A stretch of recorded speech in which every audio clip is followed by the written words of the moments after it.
नमस्कार विद्यार्थी मित्र मैत्रिणींनो, MPSC उपयुक्त चालू घडामोडी या आपल्या YouTube चॅनलवर सर्वांचे स्वागत आहे। आज आपण बघणार आहोत 16 जुलै 2023 च्या काही महत्त्वाच्या चालू घडामोडी। चला तर मग सुरुवात करूयात। Let's start. आजची पहिली बातमी बघूयात। भारत आणि मंगोलियाचे लष्कर नोमॅडिक एलिफंट 2023 हा काय आहे? एक युद्ध सराव आहे। या सरावाच्या सत्रात सहभागी होणार आहे कुठले दोन देश? इंडिया आणि मंगोलिया। या कवायती 17 ते 31 जुलै 2023 या कालावधीत मंगोलियातील उलान बाटार येथे आयोजित केल्या जाणार आहे। नोमॅडिक एलिफंट हा एक वार्षिक प्रशिक्षण कार्यक्रम आहे जो मंगोलिया आणि भारत या दोन देशांदरम्यान आयोजित केला जातो। तर लक्षात ठेवायचे, नोमॅडिक एलिफंट हा सराव कोणत्या दोन देशांमधला आहे? तर इंडिया आणि मंगोलिया या दोन देशांमधला हा नोमॅडिक एलिफंट सराव आहे। हे इथे महत्वाचे। पुढची बातमी बघूया। ज्येष्ठ अभिनेते रवींद्र महाजन यांचे वयाच्या 77व्या वर्षी निधन झाले आहे। पुण्यातील त्यांच्या तळेगाव दाभाडे येथील राहत्या घरी त्यांचे निधन झाले। त्यांना मराठी चित्रपटसृष्टीतील विनोद खन्ना म्हणून ओळख होती। झाला झुंज चित्रपटातून त्यांनी अभिनय क्षेत्रात पदार्पण केले होते। रवींद्र महाजन यांनी मुंबईचा फौजदार, कळत नकळत, गोंधळात गोंधळ, आराम हराम आहे यासारख्या चित्रपटात अभिनय केला आहे। 2015 नंतर त्यांनी काय राव तुम्ही, कॅरी ऑन मराठा, देऊळ बंद, पानिपत या चित्रपटांमधून भूमिका केलेली आहे। तर लक्षात ठेवायचे, ज्येष्ठ अभिनेते रवींद्र महाजन यांचे निधन झाले आहे आणि त्यांनी झाला झुंज या चित्रपटातून अभिनय क्षेत्रात पदार्पण केले होते। त्यांना मराठी सिनेसृष्टीत विनोद खन्ना म्हणून ओळख होती। पुढची बातमी बघूयात। गुजरातमधील काकरापार अणुऊर्जा प्रकल्प, तालुका मांडवी, जिल्हा सुरत येथे भारतातील पहिल्या स्वदेशी विकसित 700 मेगावॅट क्षमतेच्या अणुऊर्जा प्रकल्पाने यशस्वीपणे व्यावसायिक कामकाज सुरू केले आहे। म्हणजे भारताच्या पहिला स्वदेशी विकसित 700 मेगावॅट क्षमतेचा असलेला अणुऊर्जा प्रकल्पाने आता यशस्वी व्यावसायिक कामकाज सुरू केले आहे। कुठे? गुजरातमधील काकरापार येथे। ही अणुभट्टी सध्या त्याच्या एकूण ऊर्जा क्षमतेच्या 90% पर्यंत कार्यरत आहे। ही काम कुणामार्फत केले गेले आहे? तर NPCIL nuclear power corporation of India मार्फत ही अणुभट्टी सुरू केलेली आहे। NPCIL nuclear power corporation of India लिमिटेडची देशभरात 16 प्रेशराइज्ड हेवी वॉटर रिएक्टर बांधण्याची योजना आहे। यात 2 हे कुठे आहेत? तर ते काकरापार येथे आहे। आणि काकरापार कुठे आहे? गुजरातमध्ये मांडवी, तालुका मांडवी, जिल्हा सुरत येथे।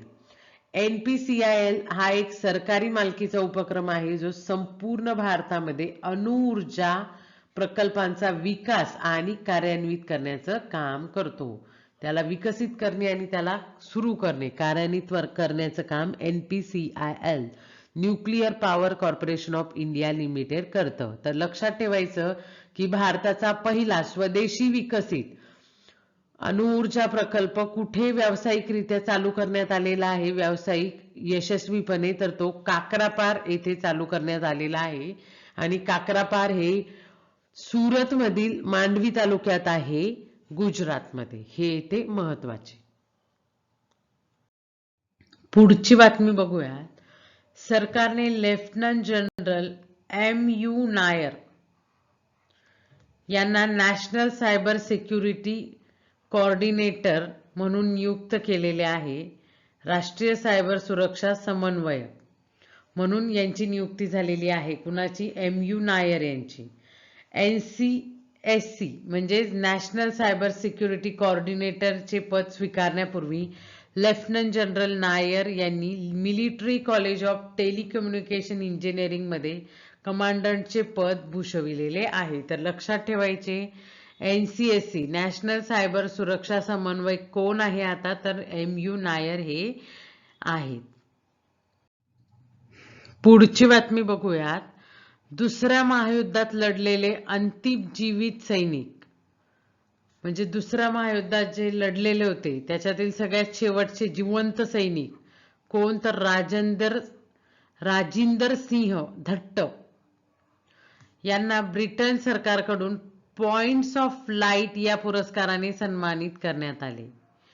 पॉइंट्स ऑफ लाईट राजिंदर सिंह धट्ट यांना, जे दुसऱ्या महायुद्धात लढलेले अंतिम म्हणजे शेवटचे जिवंत व्यक्ती आहे. युनायटेड किंगडमच्या पंतप्रधानाचे अधिकृत निवासस्थान आणि कार्यालय असलेल्या 10 डाउनिंग स्ट्रीट येथे UK इंडिया वीक सेलिब्रेशन दरम्यान राजेंद्र सिंह धट्ट यांना पॉइंट ऑफ लाईट पुरस्कार प्रदान करण्यात आला. राजेंद्र सिंह धट्ट यांचा जन्म 1921 मध्ये फाळणीपूर्वीच्या भारतात झालेला होता.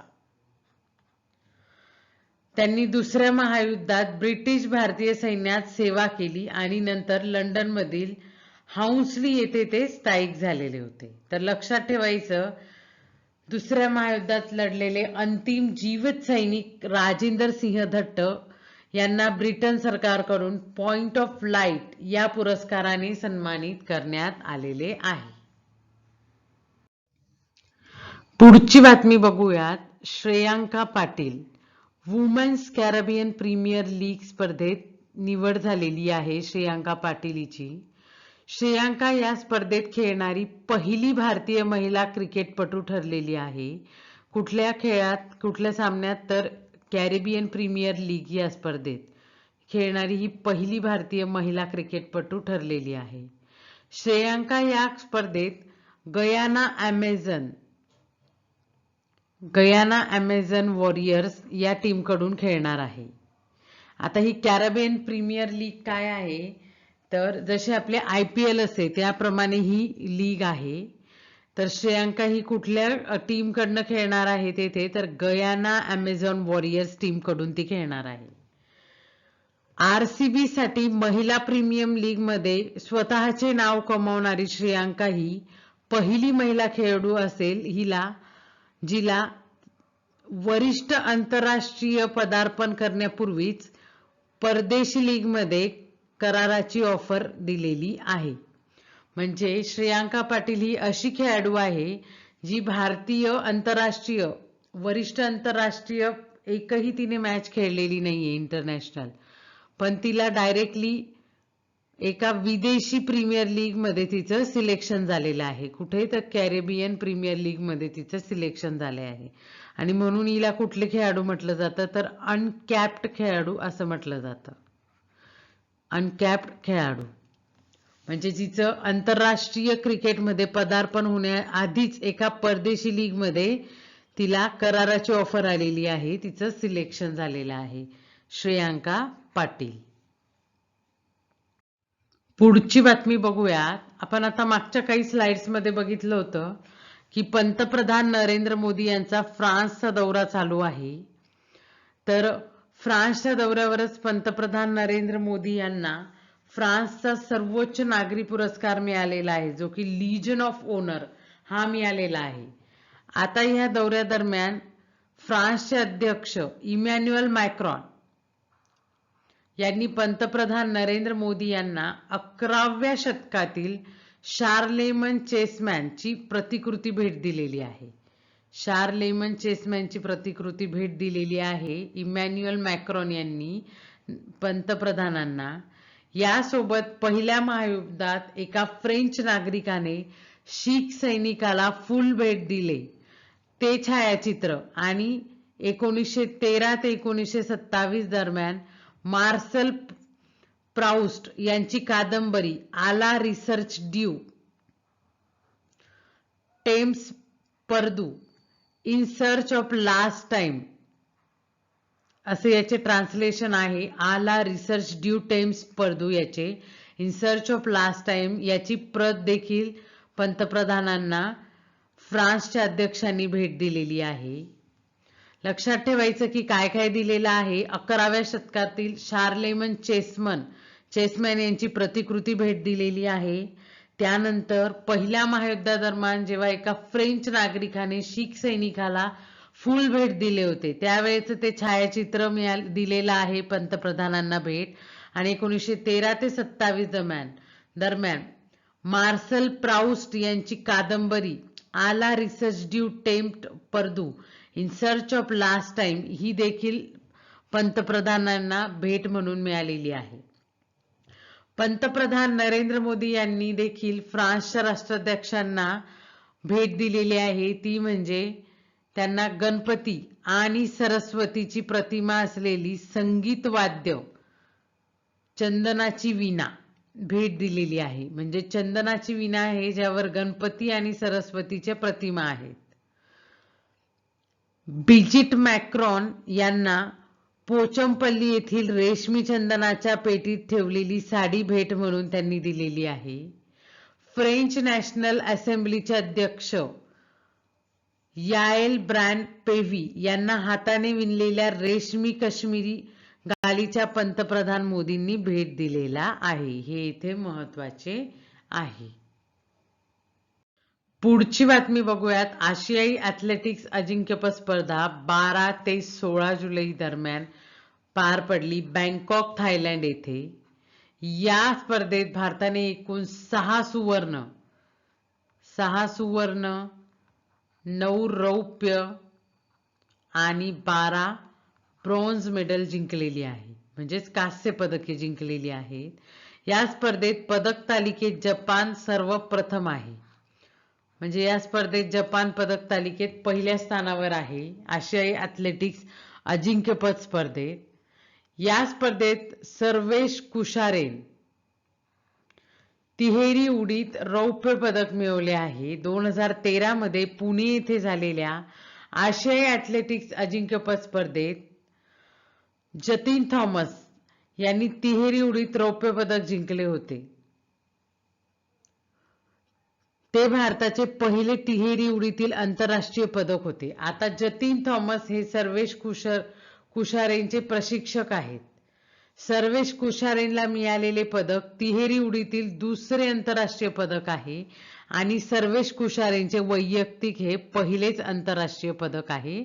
तर लक्षात ठेवायचं, सर्वेश कुशारेनने तिहेरी उडीत रौप्य पदक मिळवलेले आहे आणि तिहेरी उडीत रौप्य पदक मिळवणारा सर्वेश कुशारेन हा दुसरा खेळाडू आहे.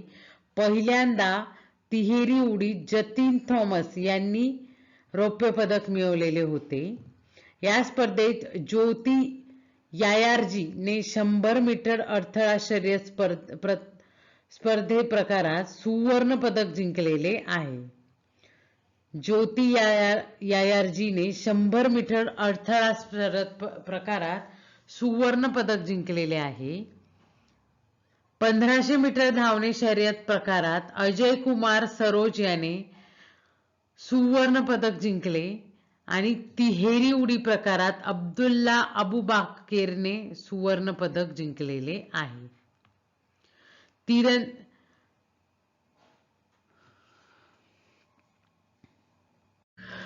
पुढची बातमी बघूयात. भारत आणि संयुक्त अरब अमिराती म्हणजे UAE यांच्यात सीमापार व्यवहारांसाठी स्थानिक चलनांचा म्हणजेच भारतीय रुपया आणि UAEचा दिराम यांचा वापरास प्रोत्साहन देण्यासाठी स्थानिक चलन सेटलमेंट प्रणाली लोकल करन्सी सेटलमेंट सिस्टीम स्थापन करण्यात आली आहे. भारतीय रिझर्व्ह बँक आणि UAEच्या सेंट्रल बँक ऑफ UAE यांनी युनिफाईड पेमेंट इंटरफेस आणि अमिरातीच्या म्हणजेच UAEच्या इन्स्टंट पेमेंट प्लॅटफॉर्म IPP म्हणजे UPI आणि IPP या यंत्रणा जोडणीसाठी एक करार केलेला आहे. भारत UAE व्यापार आर्थिक भागीदारी करार जो 18 फेब्रुवारी 2022 रोजी दोन्ही राष्ट्रांमध्ये स्वाक्षरी करण्यात आली. CEPA comprehensive economic partnership agreement ने 5 वर्षात वस्तूंमधील द्विपक्षीय व्यापाराचे मूल्य 100 अब्ज आणि सेवांमधील व्यापार 15 अब्ज अमेरिकन डॉलर्स पेक्षा जास्त वाढवणे असा हा करार आहे. तर लक्षात ठेवायचं की भारत आणि UAE यांच्यात सीमापार व्यवहारांसाठी स्थानिक चलनांना म्हणजेच भारतीय रुपया आणि UAEच्या दिराम याच्या वापरास प्रोत्साहन देण्यासाठी ही चलन सेटलमेंट प्रणाली, स्थानिक चलन सेटलमेंट प्रणाली म्हणजेच लोकल करन्सी सेटलमेंट सिस्टीम स्थापन करण्यात आलेली आहे. हे इथे महत्वाचे आहे. तर मित्रांनो, ह्या होत्या आजच्या काही महत्वाच्या चालू घडामोडी. व्हिडिओ आवडल्यास प्लीज लाईक करा, शेअर करा, सबस्क्राईब करा. थँक्यू.